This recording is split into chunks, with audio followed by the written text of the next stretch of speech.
And now this. FBI Director James Comey and NSA Director Admiral Rogers both refuted President Trump's wiretapping claim in front of the House Intelligence Committee yesterday.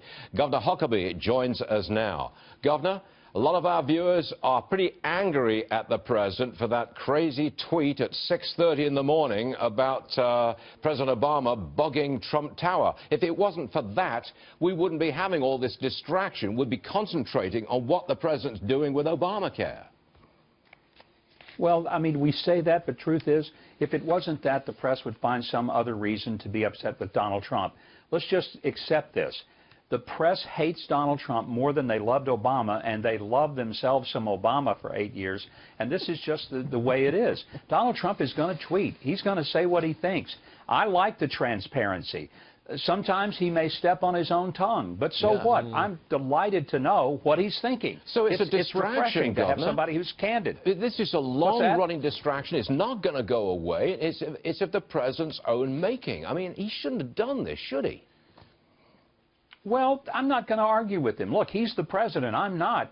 He gets to do some things that the rest of us don't get to do. We can argue that he shouldn't do it, but you know what? Every time we think he's done something that is really over the line, time typically ends up confirming that he was more right than he was wrong. I think let's cool our jets on this one. We may find out that there was a heck of a lot more going on in terms of surveillance. Do I think that Obama personally ordered it? No, I doubt that.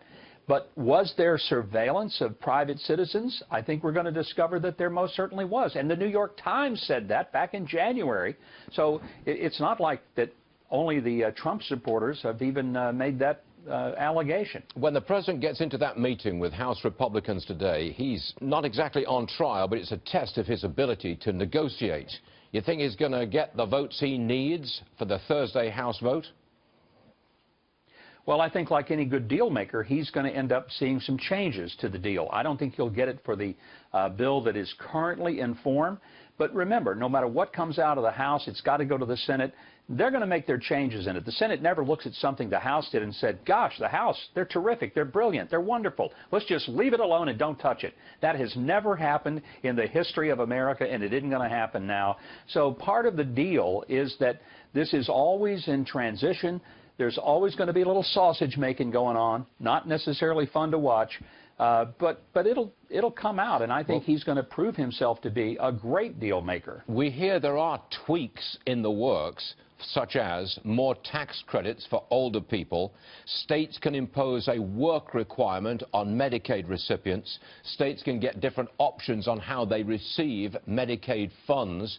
Those are tweaks which might help, I presume. They're tweaks that will help. It still needs to be a little bolder than that. They need to do a full block grant Medicaid to the states, let states impose completely different approaches, including co-pays, deductibles, as well as some premiums involved in Medicaid that's affordable. They also need to realize that tax credits don't mean diddly squat to somebody who's broke. A tax credit next year is irrelevant.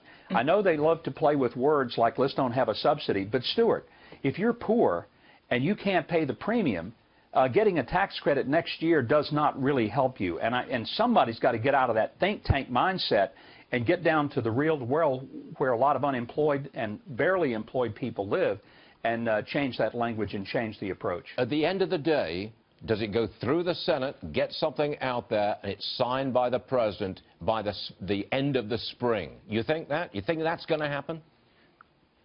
I think it will, but let me just give this warning. It better be darn good, because the Republicans will own this. And what they do with this, if it's not good, if it's not significantly better than Obamacare, then they're going to pay dearly for it in the 2018 elections, and it could cost them the majority in either the House, the Senate, or both.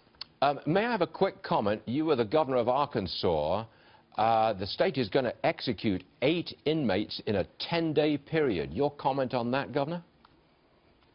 It's the only way that they can do it within the context of what the courts have considered in light of the medications used. It's a tough call, but it can be done, and people need to understand this is a good reason that this Gorsuch appointment is so important.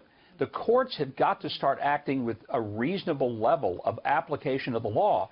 The reason we're in the mess we're in with executions across the country is because the courts have intervened so much in what medications can be used, how it has to be applied, that what Arkansas is facing, they have a window of opportunity. And Governor Hutchinson is making a thoughtful, tough decision, but carrying out these executions, which is his responsibility under the law, whether we like it or not, that's his job. He has to do it within that window. Governor, thank you very much for joining us, sir. Always appreciate it.